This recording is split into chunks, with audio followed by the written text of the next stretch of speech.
di antara tanda-tanda kiamat yang lain adalah iddia'un nubuwah, banyaknya orang yang mengaku nabi. Di zaman Rasul sudah ada orang ngaku nabi, tapi di akhir-akhir sebelum wafatnya Nabi, periode Madinah maksudnya. Kalau periode Mekah nggak ada orang berani ngaku nabi. Nabi aslinya saja dimusuhi, mau ngaku nabi pula kan begitu.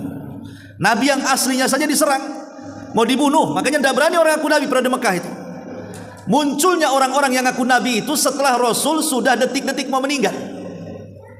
Ketika kemudian Mekah sudah dikuasai, Madinah sudah dikuasai, dan kabilah-kabilah sekitar dikuasai, kemudian Rasul dihormati, Rasul dihargai, Rasul diagungkan, maka orang-orang dari kabilah jauh dari Yaman berpikir enak juga jadi nabi ini. Dia tidak tahu prosesnya.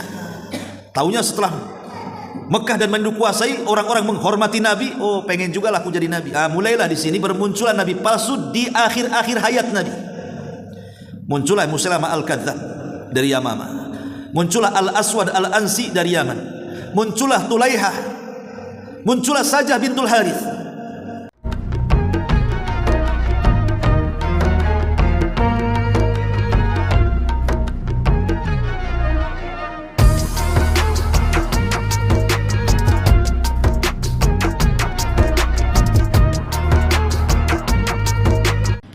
Assalamualaikum warahmatullahi wabarakatuh.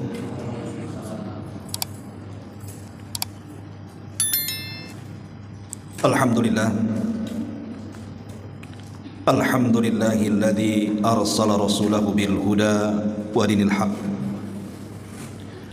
liyudhhirahu 'alad dini kullihi wa kafa billahi syahida wa kafa billahi wakila. Asyhadu an la ilaha illallah wahdahu rabbi la syarika lah wa asyhadu anna Muhammadan 'abduhu wa rasuluhu alladzi la nabiyya ba'dah. Amma ba'du, ma'asyiral muslimin yang dimuliakan Allah Subhanahu wa taala.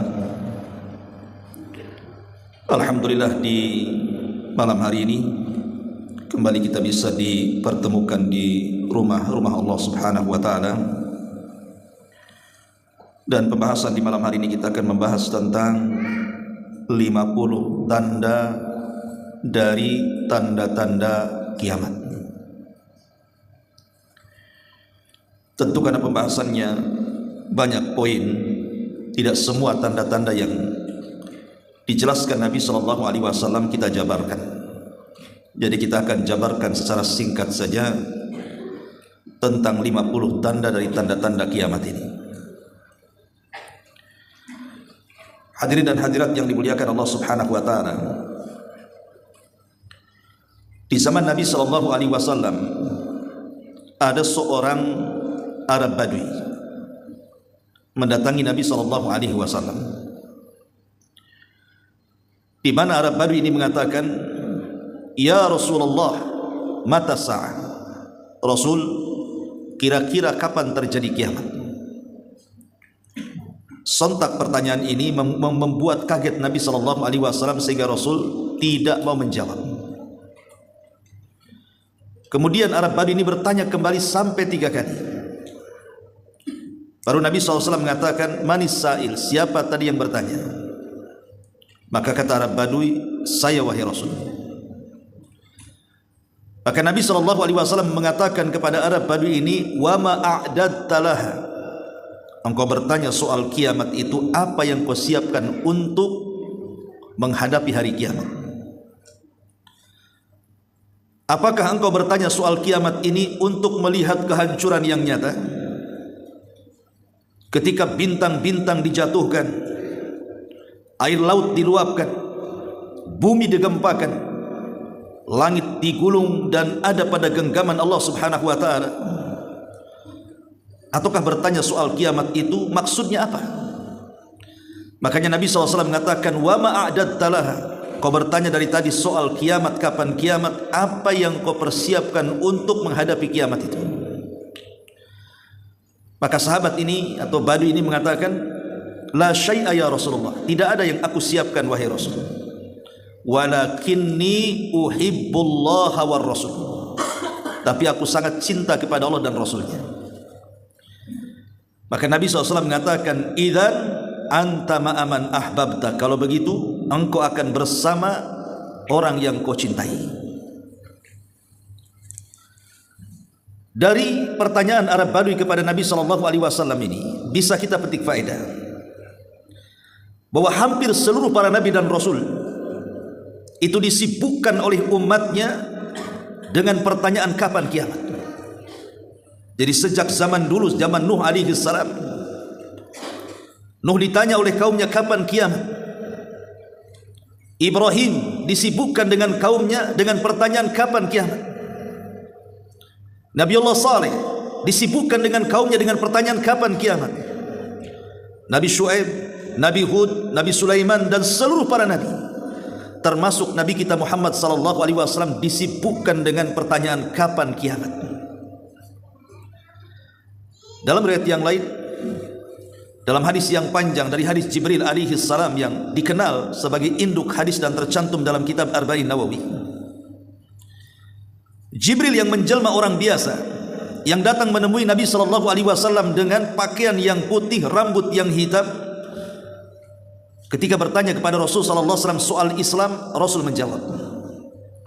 Ketika bertanya kepada Rasul soal iman, Rasul menjawab. Ketika bertanya kepada Rasul soal ihsan, Rasul menjawab. Tapi ketika bertanya kepada Rasul tentang kapan kiamat, Rasul tidak menjawab. Kenapa Rasul tidak menjawab? Karena Rasul tidak punya pengetahuan soal kapan kiamat. Makanya Nabi SAW membalik soalan itu dengan mengatakan, mal mas'ulu anha bi'a'lama minas sa'il.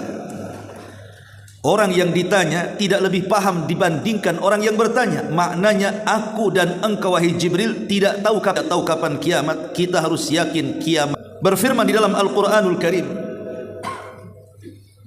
dalam surah Thaha, Allah mengatakan dalam surah 15-nya, inna sa'ata, itu pasti akan datang dan tidak ada keraguan di dalamnya.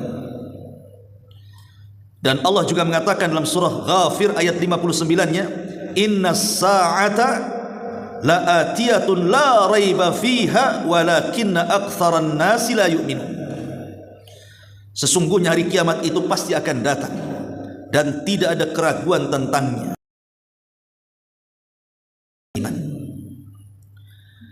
Bagi kita kaum muslimin bahwa kiamat itu pasti datang.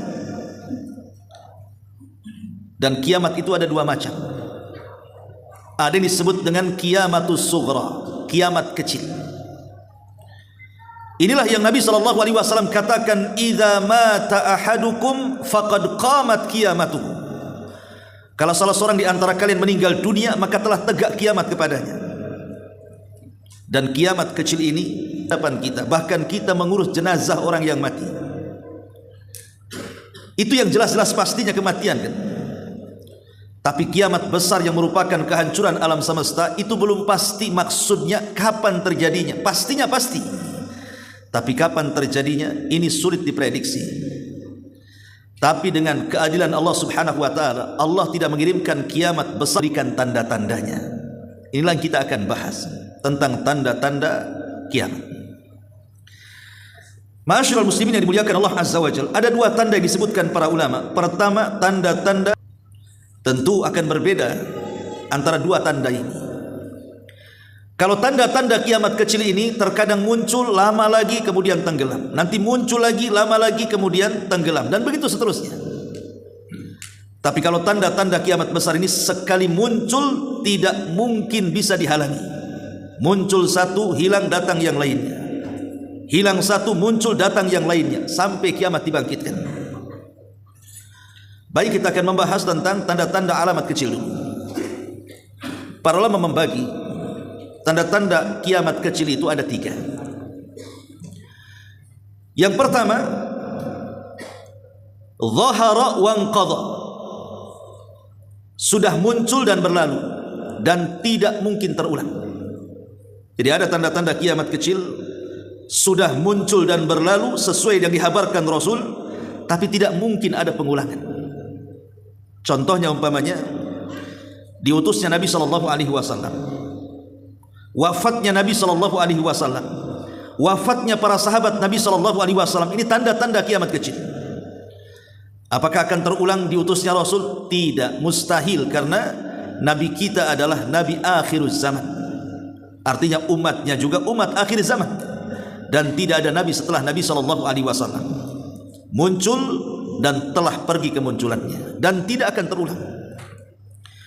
Kemudian yang kedua, kemunculannya akan terus muncul sejak zaman kemunculannya sampai hari ini, bahkan sampai kiamat dibangkitkan. Jadi ada tanda-tanda kiamat itu akan muncul terus setiap zamannya. Contohnya umpamanya banyaknya gempa, kemudian juga amanah yang dicabut, kemudian juga diangkatnya ilmu dan menyebarnya kejahilan. Ini akan terus ada. Tapi di sana ada tanda-tanda kiamat kecil yang belum muncul, dan itu terbagi menjadi dua. Kemunculannya sebelum datang tanda-tanda kiamat besar, atau terjadi di sela-sela ketika terjadi tanda-tanda kiamat besar. Jadi tanda-tanda kiamat kecil yang belum muncul itu bisa saja terjadi sebelum datangnya tanda-tanda kiamat besar, atau di sela-sela tanda-tanda kiamat besar muncul, tanda-tanda kiamat kecil ada di situ. Contohnya umpamanya sebelum tanda-tanda kiamat besar muncul, menghijaunya tanah Jazirah Arab belum terjadi. Kemudian juga mengeringnya sungai Efrat belum terjadi, tapi pasti terjadi dan akan terjadi. Kemudian yang kedua, tanda-tanda kiamat kecil di sela-sela tanda-tanda kiamat besar, seperti terangkatnya Al-Quran di dada-dada kaum muslimin, belum terjadi dan terjadinya itu di sela-sela tanda-tanda kiamat besar. Atau Ka'bah yang dihancurkan sehingga diambil pembendaharaannya oleh seorang laki-laki yang bernama Dzu Suwaiqataini yang berasal dari negeri Habasyah. Itu terjadi di tengah-tengah munculnya tanda-tanda kiamat besar. Tapi yang jelas bahwa saya akan urut, walaupun urutan itu tentu bukan dari Nabi SAW urutnya seperti itu 50, 1, 2, 3 tidak. Tetapi maksudnya saya sudah kumpulkan sekitar 50 tanda alamat kiamat kecil yang kita akan bahas di malam hari ini. Pertama, secara singkat saja, bi'tsatun Nabi, diutusnya Nabi SAW. Kenapa diutusnya Nabi SAW dijadikan tanda daripada tanda-tanda dekatnya kiamat? Tadi saya sudah katakan bahwa karena Nabi kita adalah Nabi yang terakhir, tidak akan ada Nabi setelahnya. Makanya ketika para ulama membahas tentang kenapa putra-putra Rasul meninggal di waktu bayi, kenapa tidak dibiarkan hidup sampai dewasa saja? Karena sebagian para ulama mengatakan hikmah diwafatkannya putra-putra Rasul yang laki-laki di waktu bayi, baik dari Qasim, kemudian Abdullah, kemudian Ibrahim, karena kebiasaan seorang nabi kalau punya anak sampai dewasa, maka anak itu akan jadi nabi. Sementara la nabiyya ba'di, tidak ada nabi sesudahku. Lihat Nabi Daud punya anak Sulaiman jadi nabi, Ibrahim punya anak Ismail jadi nabi, punya anak Ishak jadi nabi, Ishak punya anak Yakub jadi nabi, Yakub punya anak Yusuf jadi nabi, dan begitu seterusnya. Makanya kenapa putra-putra Nabi itu diwafatkan semuanya di waktu kecil yang laki-laki? Sebab kalau dia tumbuh sampai dewasa, maka dikhawatirkan jadi nabi. Padahal tidak ada nabi setelah Nabi kita Muhammad SAW. Karena lisan Rasul yang mengatakan,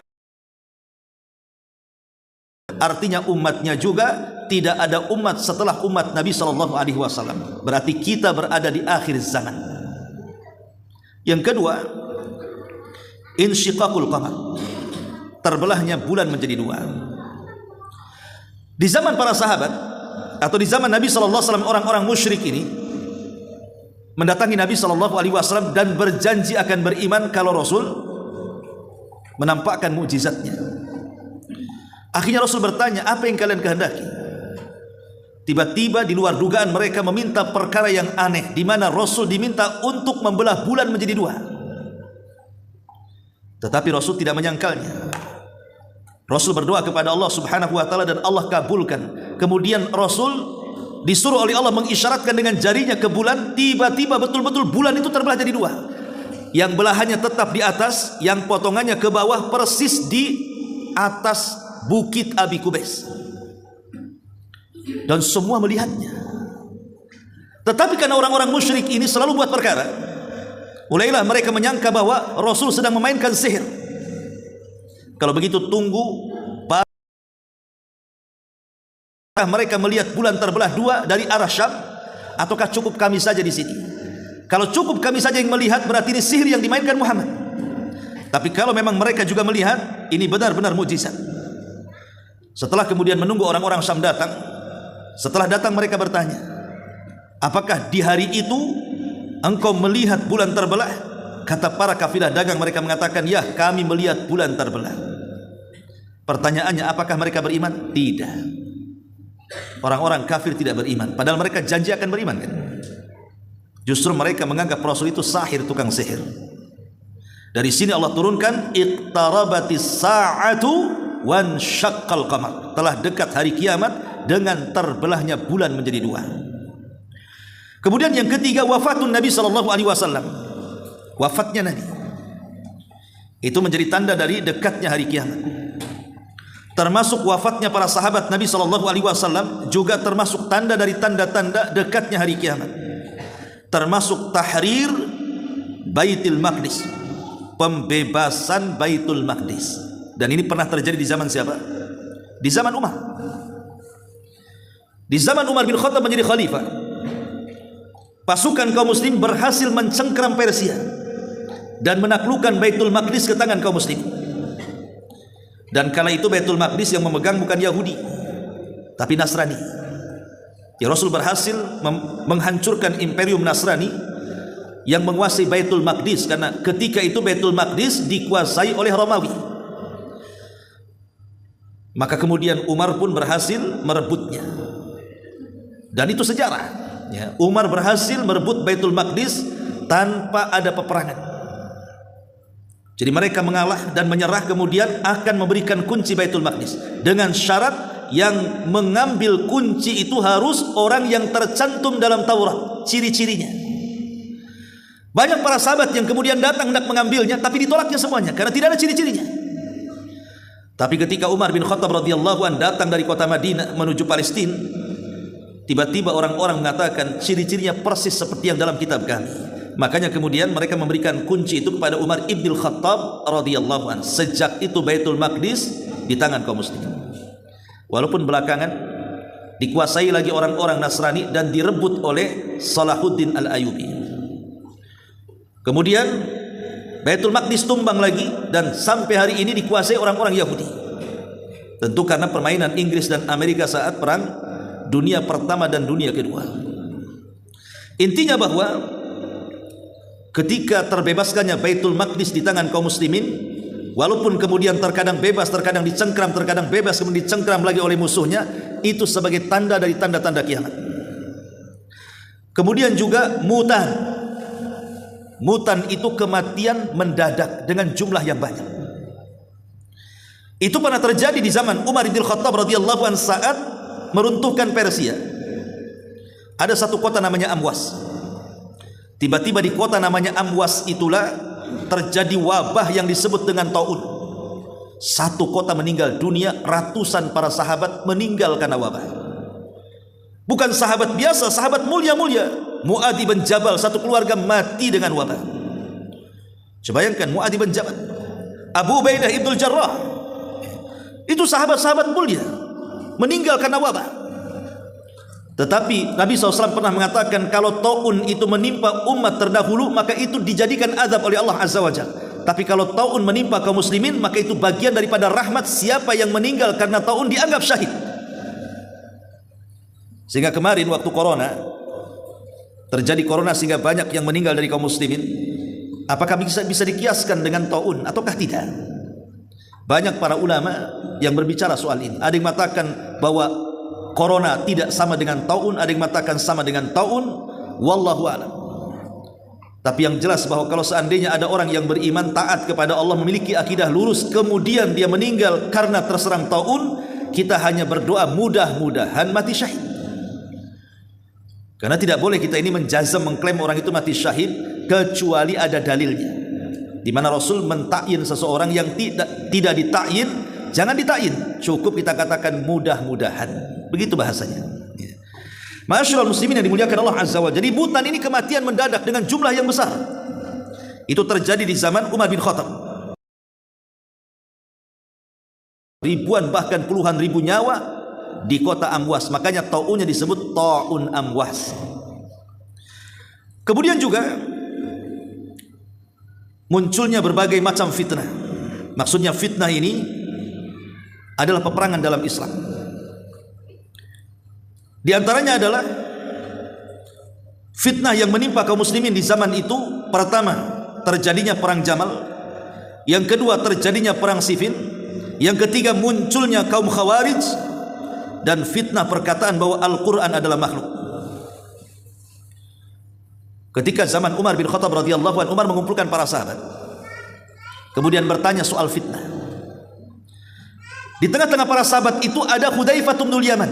Dan sahabat Hudzaifah bin Yaman itu adalah sirrun Nabi, pemegang rahasia Nabi. Banyak bertanya soal fitnah yang tidak ditanyakan para sahabat. Sehingga ketika Umar bin Khattab radhiyallahu anhu bertanya soal fitnah yang datangnya bagaikan gelombang lautan yang tidak bisa dihentikan, sahabat tidak ada yang tahu tentang hadis itu kecuali Hudzaifah. Kata Hudzaifah bin Yaman, iya, akan terjadi fitnah dan itu tidak akan bisa dihentikan sampai kiamat. Tetapi selama pintunya masih utuh, fitnah itu tidak mungkin terbuka. Umar ketika itu heran, apa yang dimaksud pintu itu wahai Hudzaifah? Kata Hudzaifah, engkaulah pintunya. Artinya selama Umar masih hidup, fitnah itu tidak akan terjadi. Tapi setelah Umar meninggal, maka fitnah itu akan dimulai. Apa maksudnya fitnah akan dimulai? Pembunuhan, perang saudara muslim melawan muslim yang lainnya. Jadi peperangan antara Islam dengan Islam itu akan terjadi setelah wafatnya Umar bin Khattab radhiyallahu anhu. Karena Umar meninggal mati syahid, dibunuh oleh seorang Majusi. Lah sejak kekuasaan runtuh turun ke Utsman ibn Affan radhiyallahu anhu. Dan Utsman sudah di usia 73 tahun lebih, artinya sudah tua. Disinilah mulai terjadi fitnah yang dikatakan Hudzaifah bin Yaman, di mana ada kelompok Sabaiyah yang dipimpin oleh Abdullah ibn Saba, seorang tokoh Yahudi Yaman Khimyar, pura-pura masuk Islam. Kemudian menguasai dan mengkritik kerajaan Utsman ibn Affan dengan menyebar fitnah-fitnah yang tidak berdasar. Subhanallah, memang Allah sudah takdirkan fitnah menyebar di Kufah, menyebar di Basrah, dan di daerah-daerah selain Madinah dan Mekah dan sekitarnya tahu siapa Utsman. Tapi orang-orang yang ada di Mesir, yang ada di Kufah, yang ada di Basrah, mereka tidak tahu, apalagi orang yang baru masuk Islam. Sehingga mereka termakan hoax berita daripada Abdullah ibn Saba al-Himyari ini. Kemudian membuat kelompok membawa sekitar 5.000 pasukan yang terpengaruh, dan kelompok ini disebut kelompok Sabaiyah. Kelompok inilah yang membunuh Utsman dengan cara sadis. Utsman sedang puasa, membaca Quran, tiba-tiba dikepung rumahnya dan berakhir dengan pembunuhan. Gara-gara Utsman terbunuh oleh kelompok Sabaiyah. Nah, kelompok Sabaiyah ini orang Islam yang terhasut oleh Sabaiyun, orang-orang yang dipengaruhi Abdullah ibn Saba. Dia orang Yahudi pura-pura masuk Islam. Kemudian mulai menggoyang kekuasaan Utsman sampai berhasil membawa 5.000 pasukan anak muda dan berakhir dengan pembunuhan Utsman. Lah Utsman ini kabilahnya besar, Bani Umayyah. Lah di antara orang-orang dari Bani Umayyah di zaman Utsman itu banyak yang menjadi gubernur. Salah satunya Muawiyah ibn Abi Sufyan. Itu dipercaya Utsman untuk memegang Kufah, memegang Basrah, memegang Syam kalau sekarang ini. Dan tentara kaum muslimin ketika itu kekuatan ada di Syam. Makanya kenapa Utsman tidak melawan, karena tentaranya ada di Syam. Tapi memang sudah Allah takdirkan bahwa Utsman harus terbunuh seperti itu, karena sabda Rasul sallallahu alaihi wasallam bahwa akan ada musibah yang menimpa Utsman. Jadi ketika kemudian Utsman meninggal, Muawiyah tidak setuju. Bukan tidak setuju jadi khalifah, tidak. Tapi ditunda pembaiatannya sampai para pembunuh Utsman ditangkap. Tapi tangkap. Kata Muawiyah, oh tidak bisa, tangkap dulu baru kami baiat. Terjadi perselisihan. Akhirnya kemudian terjadi perang saudara yang disebut dengan Siffin. Perang Siffin itu kubu dari pemerintah Ali bin Abi Thalib dan kubu dari yang menentang adalah Muawiyah bin Abi Sufyan dari arah Syam. Perang dua kabilah ini, dua-duanya kaum muslimin ini. Perang, dan perangnya disebut Siffin. Kemudian disusul dengan perang Jamal. Kenapa disebut Jamal? Karena Aisyah radhiyallahu anha ketika itu menunggangi unta, dan unta itu bahasa Arabnya Jamal. Maunya Aisyah itu melerai peperangan itu, tapi disangkanya Aisyah mendukung salah satu dari keduanya. Akhirnya pecah lagi perang yang kedua. Itulah disebut dengan perang Jamal. Inilah fitnah yang tidak akan dihentikan sampai kiamat. Lihat di Timur Tengah hari ini, bagaimana umat Islam diadu domba oleh Barat itu, akhirnya saling menyerang kan? Karena begini, ikhwatul fillah muliakan Allah Azza wa Jalla, negeri yang paling dicintai setan kehancurannya adalah negeri Arab. Tapi setan putus asa untuk mengembalikan Arab menjadi umat jahiliyah. Makanya Rasul mengatakan setan itu sudah putus asa untuk disembah di tanah Arab. Kenapa? Karena mereka tidak mungkin menyembah setan. Mereka negeri tauhid.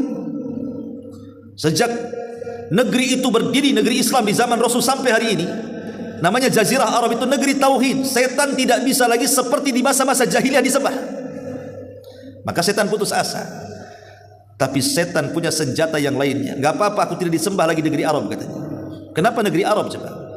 Karena negeri-negeri selain Arab itu setan masih disembah. Contoh di Indonesia lah, betapa banyak orang-orang yang nyembah setan itu. Dukun di mana-mana, yang jual tangkal di mana-mana, yang percaya klinik di mana-mana, yang datang ke kuburan meminta-minta di mana-mana. Setan mudah disembah di negeri kita ini. Atau hampir di negeri yang lain selain Jazirah. Kalau Jazirah itu susah disembah kan? Makanya mereka putus asa. Tapi setan punya senjata. Tidak apa-apa aku tidak disembah di negeri Arab, katanya. Tapi akan aku buat negeri Arab itu pecah belah. Walakin bitahrisi bainakum. Akan tapi setan akan membuat tahris, perpecahan di tengah-tengah bangsa Arab. Jadi kalau ada bertanya, loh kok Indonesia yang Islamnya tidak kuat-kuat banget kok mereka bisa bersatu? Kenapa negeri Arab berpecah belah? Pecah belah kuat dibandingkan di tempat lainnya. Maka di Timur Tengah itu masih perang saudara, dan begitu seterusnya, seolah tidak berhenti. Selesai ini timbul sana, tidak akan terhenti sampai kiamat. Ma'asyiral muslimin yang dimuliakan Allah Subhanahu wa taala, maka fitnah ini pasti terjadi. Kemudian di antara tanda-tanda kiamat yang lain adalah iddia'un nubuwah, banyaknya orang yang mengaku nabi. Di zaman Rasul sudah ada orang ngaku nabi, tapi di akhir-akhir sebelum wafatnya Nabi, periode Madinah maksudnya. Kalau periode Mekah nggak ada orang berani ngaku nabi. Nabi aslinya saja dimusuhi, mau ngaku nabi pula kan begitu. Nabi yang aslinya saja diserang, mau dibunuh, makanya tidak berani orang ngaku nabi periode Mekah itu. Munculnya orang-orang yang ngaku nabi itu setelah Rasul sudah detik-detik mau meninggal. Ketika kemudian Mekah sudah dikuasai, Madinah sudah dikuasai, dan kabilah-kabilah sekitar dikuasai, kemudian Rasul dihormati, Rasul dihargai, Rasul diagungkan, maka orang-orang dari kabilah jauh dari Yaman berpikir enak juga jadi nabi ini. Dia tidak tahu prosesnya. Taunya setelah Mekah dan Madinah dikuasai, orang-orang menghormati nabi, oh pengen juga lah aku jadi nabi. Mulailah di sini bermunculan nabi palsu di akhir-akhir hayat nabi. Muncullah Musailamah al-Kadzdzab dari Yamamah. Muncullah Al-Aswad Al-Ansi dari Yaman. Muncullah Tulaihah. Muncullah Sajah bintul Harith. Tetapi ada yang diperangi sampai mati. Dan Al-Aswad Al-Ansi, ada juga yang tobat kemudian baik Islamnya seperti Tulaihah dan Sajah bintul Harith.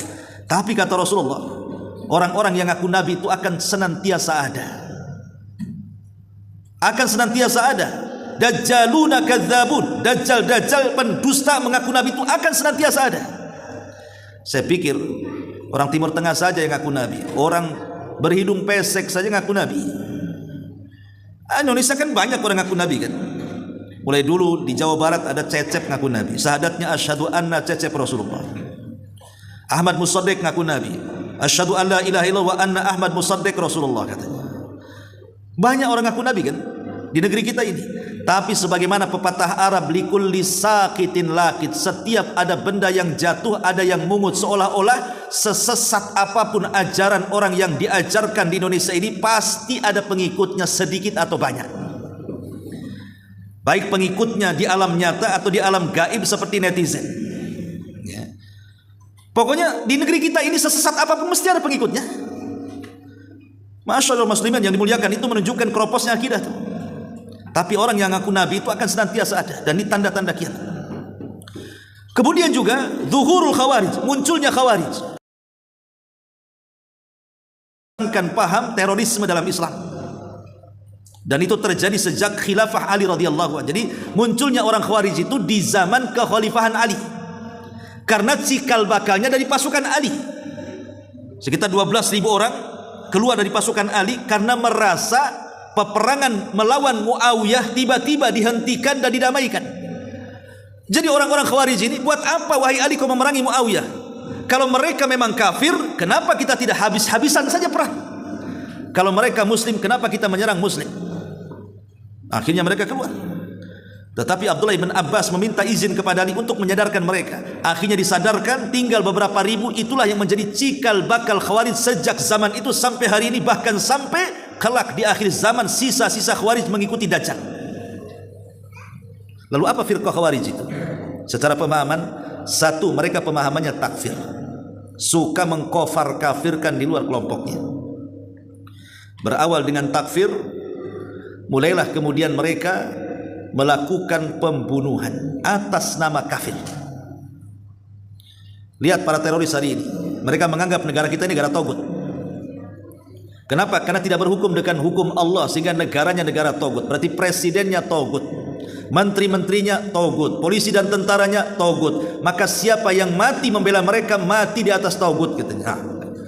Akhirnya berawal dari pengkafiran berakhir dengan pengeboman. Itulah firqah Khawarij, bahaya dalam Islam. Ma'asyiral muslimin yang dimuliakan Allah Subhanahu wa taala. Kemudian juga di antara tanda-tanda kiamat yang nomor 10, syuyu'ul amni war raha. Tersebarnya keamanan yang sempurna. Dan itu pernah terjadi di zaman Khalifah Umar bin Abdul Aziz. Bukan hanya keamanan, tapi kemakmuran yang sempurna. Tidak ada orang miskin di zamannya. Padahal Umar bin Abdul Aziz itu hanya berkuasa 2 tahun saja. Tapi anehnya, berkuasa 2 tahun tidak ada orang miskin. Mau sedekah gak ada yang nerima, mau zakat gak ada yang nerima, karena merasa kaya semuanya. Sampai-sampai ulama-ulama setelahnya menganggap jangan-jangan Imam Mahdi itu Umar bin Abdul Aziz, karena saking makmurnya di zaman Umar bin Abdul Aziz itu. Tapi pendapat yang kuat, Imam Mahdi, Umar bin Abdul Aziz itu 2 manusia yang berbeda.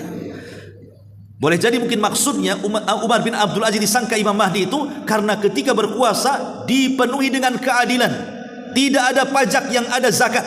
Jadi zakat itu dikelola dengan baik, membawa kemakmuran negara, akhirnya tidak ada miskin di zamannya. Dan itu sejarah membuktikan. Dan kelak di akhir zaman pun ketika Imam Mahdi berkuasa seperti itu juga. Ma'asyiral muslimin yang dimuliakan Allah Azza wa Jalla. Kemudian yang seterusnya, kita Turki, memerangi Turk. Turk itu bukan Turki Erdogan, bukan. Turk di sini artinya orang-orang Mongolia. Dan ini pernah terjadi di zaman siapa? Di zaman Syekhul Islam Ibnu Taimiyah melawan orang-orang Tatar, Mongol. Ya. Dan ini tanda dari tanda-tanda kiamat. Kemudian yang selanjutnya, kathratul haraj, banyaknya pembunuhan, banyaknya kematian dan banyaknya pembunuhan. Sampai-sampai pembunuhan itu kata Nabi SAW, al-qatil la yadri fima qatal, wal maqtul la yadri fima qutil. Orang yang membunuh bingung kenapa dia bisa membunuh, orang yang dibunuh makin bingung kenapa dia bisa dibunuh. Orang yang dibunuh makin bingung kenapa aku bisa terbunuh gitu. Karena membunuh di akhir zaman itu bukan ada alasan yang tepat. Gara-gara faktor ketersinggungan, bertengkar, akhirnya bunuh-bunuhan. Gara-gara faktor rebutan warisan, akhirnya bunuh-bunuhan. Gara-gara faktor lahan sejengkal, 2 jengkal, sekapling, 2 kapling, rebutan, akhirnya bunuh-bunuhan. Coba bayangkan, membunuh itu seolah-olah apa? Mudah di akhir zaman ini kan. Tawuran anak-anak geng motor, akhirnya bunuh-bunuhan. Tawuran anak-anak SMA, anak-anak STM, akhirnya bunuh-bunuhan. Coba sekarang ini apa alasan orang membunuh coba? Islam mengatakan la yahillu damu mri'in muslim illa bi ihda thalathin, al-thayyibu zani, wan nafsu bin nafsi, wat tariku lidini al-mufariq lil jamaah. Tidak halal meneteskan darah seorang muslim kecuali karena 3 perkara. Pertama, orang yang sudah menikah kemudian zina, maka dirajam sampai mati. Yang kedua, orang yang membunuh boleh dibunuh sebagai kisos. Yang ketiga, orang murtad bisa dipenggal kepalanya. Ma'asyiral muslimin, kalau pembunuhannya secara syar'i tidak ada masalah, karena pembunuh harus dibunuh kan. Sekarang pembunuhan di mana-mana ini faktornya apa? Urusan dunia. Hari-hari loh kita ini melihat ada orang dibunuh itu. Ingat ketika kita mendengar ada pembunuh berantai dulu. Siapa Rian atau siapa? kok bisa dia membunuh dengan cara berantai seperti itu? Hilang satu, ada lagi yang berantai lagi. Apa coba alasannya? Urusan syahwat. Orang yang membunuh tidak tahu kenapa dia bisa membunuh, orang yang dibunuh lebih bingung kenapa bisa dibunuh. Karena pembunuhannya sudah tidak lagi ada alasan syar'i, seolah-olah nyawa manusia itu ringan bagi dia. Naudzubillah. Kemudian banyaknya kematian mendadak, mautul faj'ah, kematian mendadak. Di zaman Rasul kematian di jalan itu jarang, ya kawan. Karena tidak mungkin penunggang unta nabrak penunggang kuda. Karena di zaman itu kan belum ada mobil, belum ada motor, apalagi sampai tronton yang gede-gede itu kan nggak ada di zaman Nabi. Makanya kecelakaan sedikit di zaman Nabi. Tidak ada orang mati di jalan. Karena kalau unta nabrak unta pun tidak separah tronton nabrak motor, kan begitu ya. Tapi di zaman sekarang coba, antum keluar hati-hati dengan motor. Motornya crash keluar dari dealer, artinya remnya masih oke, bannya masih oke, mesinnya masih oke, SIM punya, tapi bukan antum yang nabrak, antum ditabrak. Mau hati-hati salah, mau ngebut-ngebutan salah di jalan itu. Kalau tidak nabrak, ditabrak orang. Bahkan sekarang kalau kita lihat sensus kematian itu, sekarang lebih banyak anak muda yang mati dibandingkan orang tua, kan? Kalau zaman dulu orang tua banyak mati ya. Tapi zaman sekarang anak muda yang banyak mati. Narkoba. Kakek-kakek nengok narkoba. Trek-trekan anak muda. Gak pernah saya nenek-nenek trek-trekan. Apalagi coba, hampir semua tawuran-tawuran anak muda. Tidak ada pernah saya lihat kakek-kakek tawuran. Makanya sensus kematian anak muda itu hari ini lebih banyak dibandingkan orang tua. Karena orang tua tak perlu tawuran, nanti mati juga, ada dekat umurnya tuh. Artinya bahwa kematian mendadak ini bagian dari tanda-tanda kiamat. Lagi tidur tahu-tahu tsunami, mati. Lagi tidur tahu-tahu gempa, mati. Lagi tidur tahu-tahu ada puting angin beliung, mati. Tahu-tahu banjir mati. Macam-macam sekarang orang mati mendadak itu. Dan ini tanda-tanda kiamat. Yang kita khawatirkan adalah mati mendadak dan tidak sempat taubat. Itu masalahnya. Kemudian juga adalah mengekor dan tasyabuh kepada umat-umat sebelum Islam. Maksudnya Yahudi dan Nasrani. Sekarang kita akan menghadapi ulang tahun di luar Islam. Ada Natal, ada Hari Raya. Terkadang ada di antara kita saat mereka melakukan Hari Raya, umpamanya kan Natal, sibuklah kemudian kaum muslimin memakai seragam mereka juga. Buat Santa Claus itu apa kan, seragam-seragam tertentu. Tidak perlu kita ikut mereka. Kita sudah punya hari raya sendiri, sebagaimana mereka juga punya hari raya sendiri. Lakum dinukum waliyadin. Kenapa mesti ikut-ikut gaya mereka? Karena orang kalau sudah mencintai hari raya agama lain, maka dia akan kurang mencintai hari raya agamanya sendiri. Maka ramaikan hari raya agama kita, Idul Fitri, Idul Adha, hari Jumat. Tidak perlu kita meramaikan hari raya di luar agama kita. Mereka sudah memiliki ajarannya masing-masing. Saling menghormati saja. Tidak perlu memaksa. Ma'asyiral muslimin yang dimuliakan Allah Azza wa Jalla. Kemudian juga dhuhurul kasiyatil ariyah. Munculnya wanita-wanita yang menampakkan aurat, menggunakan pakaian ketat tapi menampakkan auratnya. Pakai bahan kurang bahan, sobek-sobek di mana-mana, aurat pula di mana-mana. Ini sudah terjadi kan? Saya pikir orang Cina saja yang dandanan kayak gitu itu. Rupanya orang Melayu sudah ada banyak kayak gitu. Yang saya takutkan Cinanya tobat, Melayu nabi tak tobat.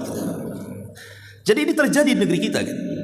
Lah makanya jangan sampai jadi dayus. Kalau kita punya anak perempuan, larang mereka keluar kalau tidak menutup aurat dan menggunakan jilbab. Jangan sampai seperti sabda Rasul bahwa ada dua kelompok, kata Rasul. Belum ada di zamanku, tapi dua-duanya dipastikan masuk neraka, kata Nabi. Salah satunya kasiyatun ariyatun mumilatun ru'usuhunna ka asnimatil bukhtil ma'ilah la yadkhulnal jannah wa la yajidna rihaha wa inna rihaha la tujadu min masirati kada wa kada. Wanita yang berpakaian tapi telanjang, berjalan dengan lenggok, kemudian kepalanya seperti punuk unta.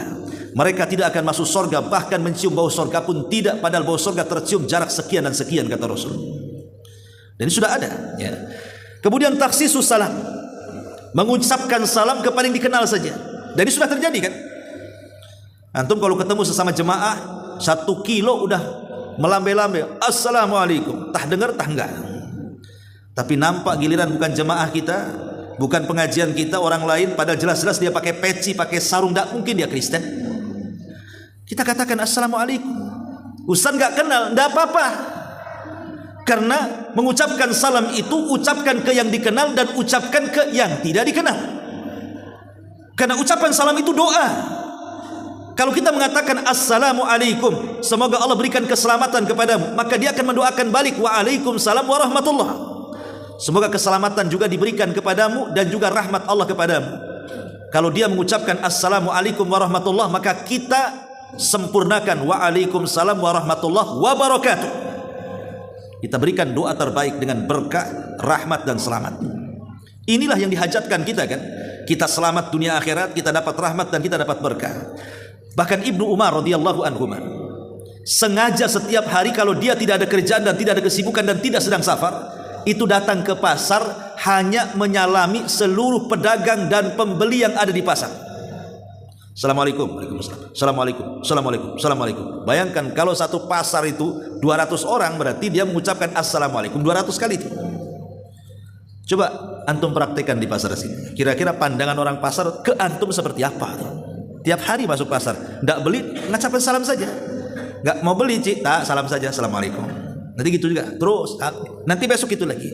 Kira-kira seminggu antum melakukan seperti itu, apa kata orang pasar? Dibilang ODGJ mungkin kan. Padahal ini kan sunnah sahabat. Ibnu Umar melakukan seperti itu, menyebarkan salam kan. Dan Rasul mengatakan ucapkan salam kepada yang kenal dan kepada yang tidak dikenal. Sekarang aneh, ada orang yang takut mengucapkan salam kepada orang yang tidak dikenal. Orang yang tidak dikenal ketika mendapatkan salam tidak jawab juga dia. Dia mandang kita. Kenal di mana ya? Kenapa orang ini? Malah gitu sama kita. Jadi kalau kita ucapkan assalamualaikum, dia nggak kenal kita tuh. Ada yang nggak mau jawab itu, malah kita pula dipandang dia. Emang kamu kenal saya di mana? Sok akrab katanya. Karena apa? Antara orang yang dilempari salam dengan orang yang melempar salam itu memang sudah hilang sunnah Rasul bahwa salam itu harusnya disampaikan kepada yang dikenal dan yang tidak dikenal harusnya. Itu tanda-tanda kiamat masalahnya. Ya. Maka kalau bisa hidupkan salam di Tanjung Uban ini. Kemudian su'ut tijarah, buruknya perniagaan.